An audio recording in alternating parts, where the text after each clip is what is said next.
convidar nosso irmão Davi. Nosso irmão Davi veio orientado por Deus essa noite trazer uma palavra para cada um de nós.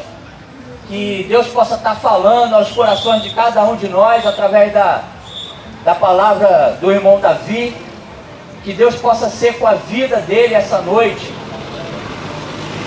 E nós pedimos, queridos, que cada um fique atento, os ouvidos atentos a essa mensagem que vai ser proferida aqui essa noite. Eu agradeço a atenção de vocês, agradeço a atenção de cada um de vocês aqui essa noite, para que isso possa acontecer.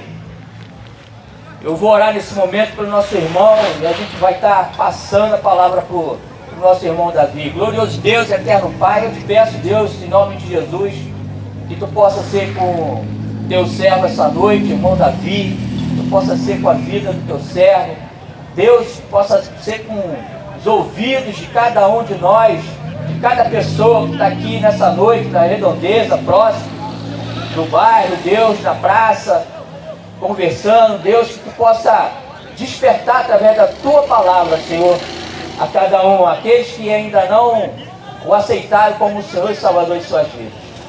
E essa noite possa ser uma noite de salvação, Deus, que tu possa fazer presente nesse local, visita cada coração essa noite, repreenda toda palavra contrária pelo poder que é o nome de Jesus. Eu te peço pelo teu servo Davi, que tu possa ser com o teu servo, que ele diminua para que o Senhor possa crescer essa noite. Abençoa teu servo em nome de Jesus. Amém. Amém. Muito boa noite, meu amigo. Muito boa noite, minha amiga. A paz do Senhor Jesus esteja com todos nós aqui nesta noite. Amém? Amém, igreja? Amém. Nós vamos falar aqui, já foi orado, já foi louvado. Nós vamos estar refletindo no Evangelho de João, capítulo 3, versículo 16. Eu sei que hoje você está indo no seu lazer, às vezes está tentando esquecer os problemas da vida que todos nós temos. Temos contas a pagar, temos às vezes um parente enfermo, nós mesmos estamos passando por enfermidade ou algo parecido, mas nós estamos aqui, não só eu, irmão Celso, cada irmão aqui presente, para dizer a você que você não está sozinho nessa luta. Jesus está contigo. Jesus, ele quer ser o teu amigo, quer ter você como seu filho e quer te dar as mãos e te ajudar em todos os problemas, não só os problemas que estão na tua cabeça, não. Todas as situações da vida, sejam boas, sejam difíceis, Jesus, ele é a saída, ele é a solução. E João 3,16 diz: porque Deus amou o mundo de tal maneira que deu seu Filho unigênito para que todo aquele que nele crê não pereça, mas tenha a vida eterna. Aqui, amado, existe uma promessa para a minha vida e para a sua vida.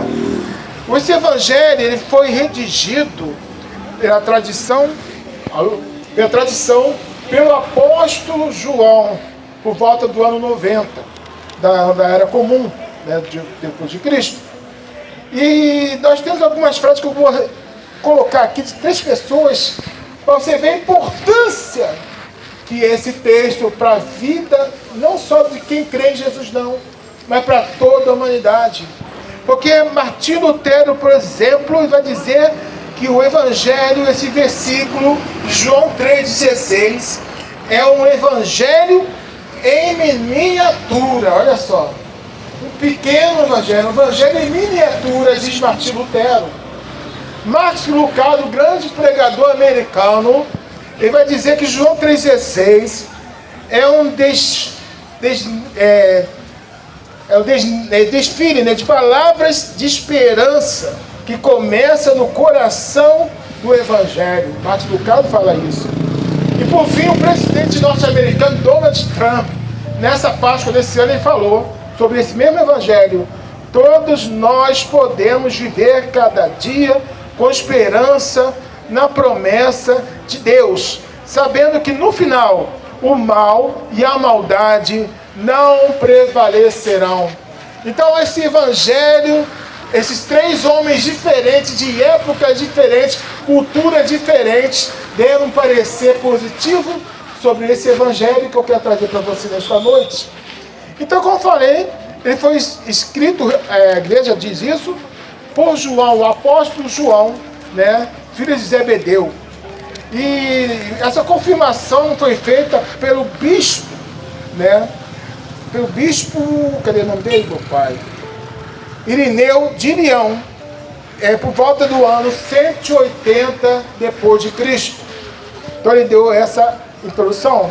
Então, amado, esse evangelho surge, esse versículo surge através do diálogo que Jesus Cristo teve com o homem. Lá no versículo 1, ele vai falar, vai começar a introduzir esse evangelho. João capítulo 3, versículo 1. E havia, me desculpa, mas vou ver. Havia entre os fariseus um homem chamado Nicodemos, príncipe dos judeus. Então Jesus, esse homem vai ter com Jesus, né? O versículo 2 fala isso. Então nós vamos aqui ver alguma significação para se entender que nem todo mundo tem esse conhecimento. A doutora Débora Ribeiro era lexografia, né? Lexográfica. Lexográfica, para quem não sabe, é a pessoa que escreve o dicionário. Obrigado, irmão. Ela fala assim: fariseu é membro de um grupo de judeus que obedecia às leis religiosas rígidas e viveram durante o século I depois de Cristo. Não mantinham relações com pessoas não crentes e foram considerados hipócritas e formalistas pelos evangelhos. Tanto é que até hoje você ouve a pessoa falar: fulano é fariseu. Por quê? Porque é associado a uma pessoa falsa, uma pessoa hipócrita, né? E essa doutora, ela disse isso. Tem outro doutor, doutor Eli Lichtman, acho que é o nome dele, diz que o Sinédrio, né, que ele, na verdade, é o pai do Sinédrio, tinha um número reduzido de pessoas que Roma permitia. E é por isso que tinha esse homem o título de príncipe, porque é um número reduzido. Não é príncipe que a gente pensa em príncipe, pensa em quê? Em rei, rainha, mas não é o caso. Aqui é príncipe de principal. Um homem que foi separado para estar ali no Sinédrio. Eram pouquíssimos homens ali. E esse homem esteve parte do Sinédrio. Por isso que ele é príncipe, considerado príncipe. E segundo esse mesmo doutor, Nicodemos, por ser um representante de Roma, dentre os judeus, era odiado por esse povo, sendo esse o motivo de ele ter se encontrado com Jesus de noite e escondido. Né? O versículo 2 fala isso. Então, ele não foi de noite por vergonha de Jesus. Ele não foi de noite porque eu queria que ninguém soubesse que ele era crente. Ele foi de noite porque para poder preservar a própria vida dele. E talvez até seus parentes, amigos, porque ele representava Roma num estado que não era romano, um estado judeu. E é por essa razão que possivelmente, né, a gente está conjecturando um pouco, ele foi ter com Jesus para preservar a própria vida e a vida dos seus. Muitas vezes você tem que tomar algumas atitudes, meu amigo, minha amiga, também pensando, né, nas possíveis consequências. É bom pensar nisso, né? É bom pensar nisso. E segundo o pastor americano Chip Bronner, ele escreveu no site The School of Christ.org, Jesus era um rabino, né, que ele chega a mestre, rabi, né, dependendo da versão, uma fala rabi, outra fala mestre. Ou seja, é um rabino judeu, vamos botar assim mais prático. Então ele fala que Jesus era um rabino judeu e recebeu esse título pelos doutores aos 12 anos. Está em Lucas 2, 46 e 47. Que Maria e João, quando foram lá em Jerusalém, na volta para casa, na ocasião da Páscoa, esqueceram de Jesus, voltaram para pegar. Jesus estava discursando com os doutores. E ali, naquela ocasião, ele recebeu, segundo esse doutor, né, esse pastor, o título de doutor, de rabi, doutor da lei, professor, mestre. Então ele recebeu ali. Então não era só uma forma de tratamento. Segundo esse pastor, ele realmente era um doutor. Então, amado,